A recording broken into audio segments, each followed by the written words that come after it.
I have such a good example of a top performer. When I was at Amazon, I led the site CX for Amazon Fresh. So if you went to Amazon Fresh, any of the content you saw, the deals, how you shop the site, that's what my team led. And in our weekly business review with all of the categories, all of the cross-functional teams, leadership, I was saying something that we were launching, that we were testing, that we had this hypothesis and there's some interesting consumer insights about whatever. And meeting happened, whatever, it was fine. Later in the week, somebody totally random from another full on other function pinged me and was like, hey, I heard you said this in business review and I was doing my shop, so I thought I would test it out. And this is my experience. This is what happened. This is my feedback. Here are screenshots.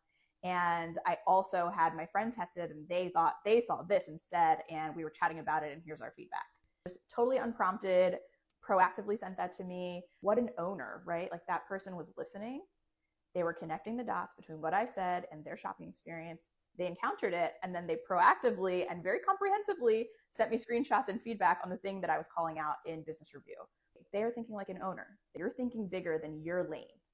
You are thinking about this whole business. You are connecting the dots between what I said and how you're a customer and how you shopped. And then you asked your friend for feedback. Like you're thinking like an owner. And then you sent me that feedback and it was super actionable and simple. And I was so appreciative of that. It's like, yes, that is what you need. That is what makes a top performer, is these small things that show that you're thinking bigger than your own area and you understand how things are connecting and the impact that they make.